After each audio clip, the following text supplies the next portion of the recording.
Assalamualaikum warahmatullahi wabarakatuh. Halo hai sobat, perkenalkan saya Pelika Amelia Putri dari kelas KBC 1. Pada tugas bahasa Indonesia kali ini, saya akan menjelaskan biografi pahlawan nasional kita, yaitu Bapak Bacharuddin Jusuf Habibie.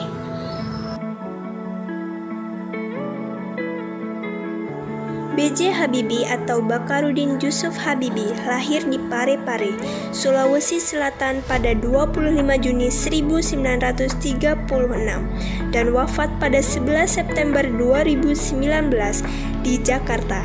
Ia dikenal sebagai Presiden ketiga Republik Indonesia dan seorang ilmuwan di bidang teknologi dirgantara. Sejak kecil, Habibie dikenal cerdas dan memiliki minat besar pada ilmu pengetahuan, khususnya fisika dan teknik. Beliau menikah dengan Hasri Ainun Besari dan dikaruniai dua orang putra, yaitu Ilham Akbar Habibie dan Thareq Kemal Habibie. Kisah cinta dan kesetiaan mereka menjadi inspirasi banyak orang di Indonesia. Habibie tumbuh dalam keluarga yang menanamkan nilai pendidikan dan disiplin tinggi. Setelah kepergian ayahnya pada 3 September 1950 saat sedang sholat Isya berjamaah dikarenakan terkena serangan jantung, segala aset keluarganya dijual seperti rumah dan kendaraan mereka untuk membiayai kebutuhan keluarganya.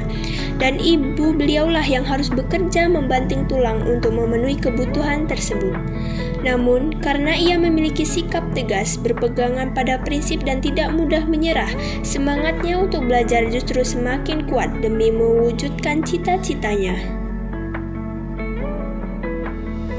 Dengan tekad yang kuat serta mengingat jerih payah sang ibu, Habibie bersungguh-sungguh untuk menjadi seseorang yang hebat dan sukses. Ia menempuh pendidikan dasar dan menengah di Indonesia.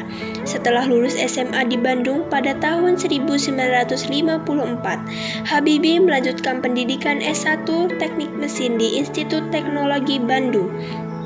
Selanjutnya, ia melanjutkan pendidikan ke Jerman di RWTH Aachen. Di sana ia mengambil jurusan teknik penerbangan dan berhasil meraih gelar diploma ingenieur pada tahun 1960.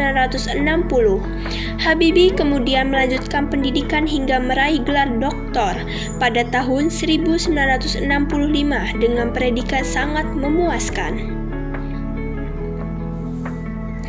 Selama di Jerman, Habibie juga bekerja di firma Talbot, sebuah industri kereta api, dan berhasil menerapkan teknologi konstruksi pesawat pada pembuatan wagon kereta. Keahliannya membuat Habibie dikenal sebagai ahli konstruksi pesawat dengan teori yang dikenal sebagai teori Habibie. Habibie juga meraih berbagai penghargaan internasional seperti Edward Warner Award, Chaudhry Van Karman Award, dan Ganesha Praja Manggala Bhakti Kencana dari ITB. Ia juga berhasil mengembangkan pesawat N250 Gatot Kaca pada tahun 1995, serta merancang proyek pesawat CN235 bersama insinyur dari Spanyol. Setelah menyelesaikan studinya, Habibie bekerja di perusahaan penerbangan Jerman, MBB, dan berhasil menempati posisi penting di perusahaan tersebut. Pada tahun 1974, Presiden Soeharto memanggil Habibie kembali ke Indonesia untuk mengembangkan teknologi nasional. Ia kemudian menjabat sebagai Menteri Negara Riset dan Teknologi selama lebih dari 20 tahun, serta memimpin industri pesawat terbang Nusantara yang kini dikenal sebagai PT Dirgantara Indonesia. Pada tahun 1998, Habibie diangkat menjadi Wakil Presiden Republik Indonesia dan kemudian menjadi Presiden Republik Indonesia ketiga setelah Presiden Soeharto mengundurkan diri. B.J. Habibie dikenal sebagai sosok yang visioner, pekerja keras, dan memiliki rasa cinta yang besar terhadap tanah air. Ia membuktikan bahwa anak bangsa mampu bersaing di tingkat dunia melalui ilmu pengetahuan dan teknologi.